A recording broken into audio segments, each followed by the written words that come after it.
Sabi ko, yung dapat lang sana, yung iluluto din, yung pagkain ni Kuya Oliver. Oo, nagluto siya. Oo. At buti na ikabit na yung ano. Okay lang yan, sige lang. No? Paano pag naubos yan, hindi naman niya pakakargahan. Oo. Kakargahan niya yan. No?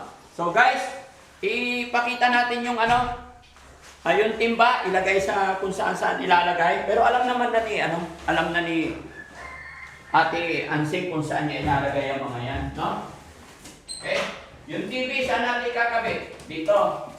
Daddy Frankie, yung palang kuryente. Ha? Paano po yun? Ano nangyari?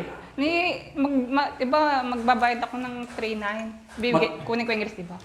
Oo. 3.9 ngayon, mag-seminar sana ako ng Friday. Hindi Oo. naman ako nakapunta. Ay, wala pang bayad ng 3.9. Nagpauna ako ng 600. Oo, sige, sige. Meron naman di ba may binigay si Boss JB na 5,000? Kinuha nga ni Kuya JJ, kinukuha ko. Ayaw niyang ibigay. Pagpakawit sana ng kuryente Oo, ka ko. yun na lang pampakabit ng kuryente. Ayaw po niyang ibigay, Daddy Frankie. Hindi, kakausapin ko mamaya. Sige, kayo pong mag-usap. Di ba, nung blessing, ang pera ni Kuya Oliver is 6,000.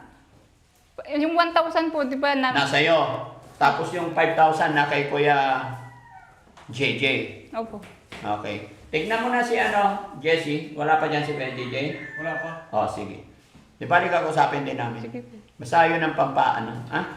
Importante, nabili muna namin yung mga ano. Okay? Kuya Sam, ikaw ang naglista ng mga bilihin. Hawakan mo nga muna to, Risky. Mag-explain si Kuya Sam dito ka, Kuya Sam. Ito po ang total expense mula sa pera ni Ma'am Jenilita Kilding na total 17,943. Okay, anong pinili natin muna sa 17,943? 943. Ang nabili natin una yung TV, nagkakahalagang 16,999. Tapos yung antenna na 349. So, ang total niya ay 17,348. So, may sumobra pang 603 pesos. Tapos, bumili ulit kami ng tabo. Nagkakahalagang dalawa yun, 60 pesos, 30 pesos isa. Floor mat, 3, 100. Timba, 85 sa dalawa, 170. Tapos walis, nagkakalagang 180. Tapos yung dustpan, 100. Yung map, 250. So, ang suma total ay 860. So, ang balance dun sa pera niya ay 603 minus 860. Ilan meron na? So, Ikaw ang naglista? nag-abono na si Dads ng 860, 200. Okay, okay. So, ibig sabihin, Ma'am Jenilita Kilding, pasok na po yung sa 17,943. Kumbaga, pasok na po sa lahat ng binili namin. Nagkulang na po. Kasama yung yung wall bracket. Kasama po. Hindi, free pala yung wall bracket. Kasama. What I mean is, ito na. Kasama na. Okay, maliit na bagay po. Basta ito, ginagawa lang namin mga kababayan para alam ng sponsor, no? Para klaro po. Kaya iniisa-isa namin para malinis. For transparency. Kaya Oliver, halika. Ikakabit na natin itong TV mo. Ha? Oo. Ayun mga kababayan, for transparency po. Kaya po ganito yung ginagawa namin, no? So, okay. Paano natin ikabit, guys? Buksan nyo rin yung TV para makita. Dapat May drill kayo, ano yan? Sing drill, yung pambutas. Asawa Ay, mo wala. rin. Wala man, Daddy Frankie, nagtinda ng ampalaya. Nagtinda ng ampalaya. Ano sinabi mo kay Kuya JJ nung sinabi mo Sabi ko, sa kuryente? kunin ko yung pera ni Kuya Oliver, pang kwan ng kuryente. Ay, hindi. Sabi niya, ang tapak pa niya sa akin, nabubusit nga ako. Wala na, sabi niya sa akin. Bakit wala na Susumbong naman kita kay Daddy Frankie. Sabi. Para kay Kuya Oliver. Kaya nga, sabi ko, kung bigay sa'yo, pero kung pera niya. No, pinapahawak ko lang sa inyo para Oo nga, Daddy Frankie. Dito, para makita nila guys, lagay nyo nga muna dito hanggat wala pang drill. Tapos nainis siya, bakit daw ako sumbong ng sumbong sa'yo? Kaya sabi ko lang naman yung totoo. Tingnan mo, daming langaw dito, nagluto siyang isda dyan kanina. Anong isda? Galunggong yata. Ba't nagluluto ka dyan, kako? Dapat yung iluluto dyan, yung para kay Kuya Oliver lang. Ako nga, hindi man ako nagluluto dyan.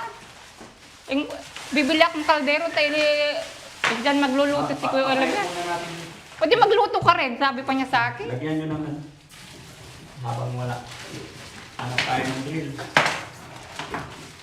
Siya, dala-dala niya yung mga gamit niyang tools. Sino? Yung asawa ko na diba? Ang laki. May babarina pa to. Dapat may kon pa yan, no? May... May scroll sa lalim. Hindi ibig sabihin Tok. kung ilalagay diyan kasi may tops to. May... Babarina Oo, yan. barena dapat eh yung pang ano. Hindi pwedeng ipako to. Ibabarina. Hindi, ganito na lang. Kaya na ng asawa mo yan. Pag dumating. Kaya niya, promise? Tanungin ko po kung Oo. hindi po niya kaya, magtatawag po ako. Oo, magtawag ka na lang. No? Yan. Hindi, para ibalik mo sa box. Para hindi masira. Ayan. Ito yung stand niya. Huwag muna natin kabit. Huwag muna natin sa box. Kuya Oliver, may TV ka na. Ano, ikakabit na lang. Ay, Ang dami.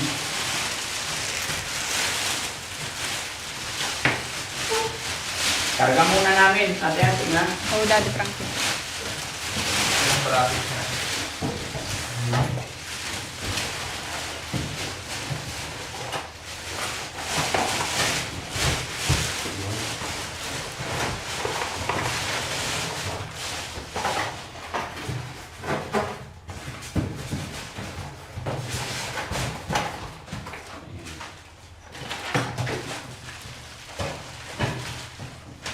Hindi mo ba nasa lubong Daddy Frankie, si Kuya Sino? JJ?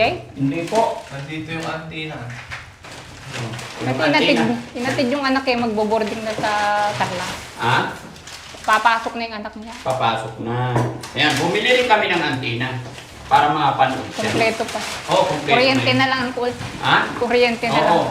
Kailangan mag-seminar ka na para Oo magkaroon. nga na. Nung Friday pa, Oh, ito yun. pupunta Andito sana lahat ako. pati remote. Pero alam naman na nila yan at pag naikabit na yan, babalikan din namin kasi wala kaming dalang drill. Okay? Huwag kayong mag-away.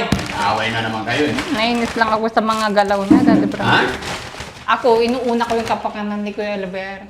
Oh. Hindi ko nga, di man nga ako magluto dyan, nahiya ako sa sarili ko. Ay, dapat yung iluluto ko doon, yung pagkain niya. Oh. Inuuna ko lagi yung kapakanan niya. Oo. Eh siya hindi eh, inuuna niya yung sarili niya.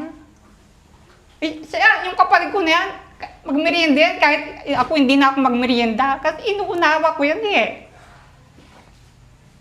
Kailangan niya ng pagmamahal namin. Hindi, minsan yung namamayani sa amin, yung pagkamakasarili. Ano sinabi niya nung tinanong mo yung 5,000? Ay, wala, sabi niya. Umuwi ka na sa bahay mo, sabi niya sa Kasi akin. sinabi ni Boss JB kasi pang ano sa kuryente yun. Kaya nga, yun din ang Eh, di iniisip ba nung ko. time na yun, gustong umalis kaya kinuha natin. Yun din ang iniisip ko, Daddy Para hindi Frankie. magsigarilyo si Kuya. Oo, yun din ang Ay, iniisip Oliver. ko. Pangkwan yun sa kuryente niya, kako. Oo. Ay, wala na. Sabi niya sa akin, buhay ka nga sa bahay niyo kasi pinuntahan ko siya. Oo. Galit pa siya sa akin. Para yun kay Kuya Oliver, kung para sa'yo, mayroon naman sa'yo eh. Kung sa'yo sinabi, hindi ko pakikialaman nyo. Opo. Siya pa yung galit sa akin, buhay ka sa inyo, kanya sa akin. Sige, susumok kita kay Sa Dad. pag-usapan ninyong may, dito ka na. Hindi, ikaw na lang kumuha Dito Dad ka na, Frankie. Nay. Baka akala niya ako yung kwan, nagmamagaling. Pero gusto ko na yan, Sing. Ayaw ko kasing mangialam sa away niyo po ka. Hindi, ikaw na lang ang Gusto kumuha. ko pag-usapan ninyong magkapatid. Kailangan yung kuryente kasi para sa kuryente. Oo nga, Dad. Kawawa naman si Kuya Oliver. Oo, ang init Kasi dito. alam mo na, magbigay na naman kami, nagbigay na ng 5,000 si Boss JP. Sabi, Yun na yung nga pang- din ang iniisip ko, Dad. yun na yung pang-kuryente.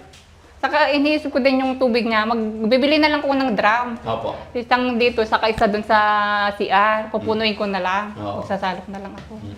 Saka yung mga Hindi. anak. Siya ang utusan mo pag tubig para sa kanya, si Kuya Oliver, para ma-exercise siya. Huwag niyong binibaby rin. No? Yung para sa ikabubuti niya, turuan niyo siya. Okay? Saan si Kuya Oliver? Kuya Oliver, halika! Dito ako dati. Ay, nandyan ka. Halika, halika. Bibili ng drum si Nanay Ansing para lagay dito yung tubig tsaka sa CR. Sabi naman niya, pag pinagbomba ka, ang hirap bombahan. Sabi niya, sabay alis. O, Hindi magbobomba ka pwede. ngayon. Ha? Bibili akong drum, isa dyan, isa doon sa CR. Oo. Para pag natatay ka, kasi sa amin, Walang ilaw doon sa CR namin. Hindi iwanan na lang basta. Tapos kalat-kalat sana pa. Hindi pwedeng Walang ulit matamad, akong naglilinis ng CR. Ha? Magsasalop ka na lang na. Gamitin mo yung bike, try-bike namin. Ayusin mo na yung buhay mo. Maayos naman sana siya, Daddy Frankie. Yun lang, kwan. Sana suportahin kailangan, hindi yung... Opo, suportan ninyo magkapatid. Ha? Kailangan malagyan din ng kuryente dito para dito siya manunood ng TV. Oh, Daddy Frankie.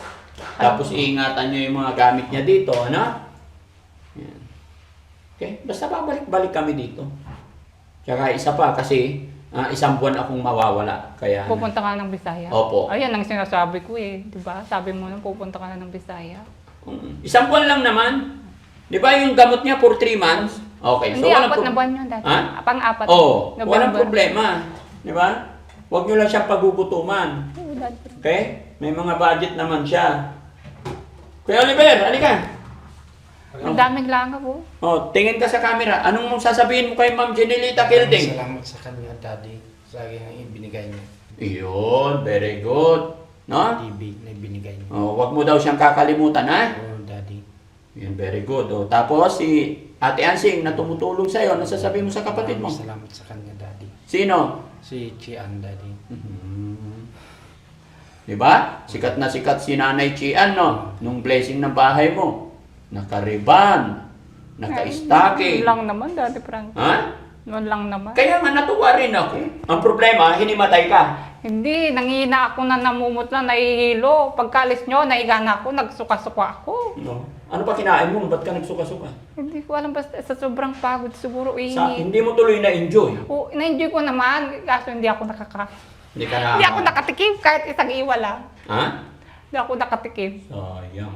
Pero masaya ako. Masaya. Masaya yung blessing. At least na marami tayo Maraming naging bisita. tao. No? Masaya, Daddy. At least, thanks to God kasi nakaraos tayo. Okay? Oo, So, Daddy. yun ha. Pagbalik ko, sana may kuryente na. Oo, Asahan Daddy. ko po yan. Pagbalik ko, nakakabit na yung TV. Ingatan nyo na. Kayo na pong bahala. No? Okay, so yun mga kababayan, mga kabarangay. Maraming salamat po sa suporta ninyong lahat. Bagamat tapos na po yung blessing, pero marami pa rin blessing na dumarating gaya po ng padala ni Ma'am Jenilita Kilding, pambili ng TV, timba, basahan, walis, map,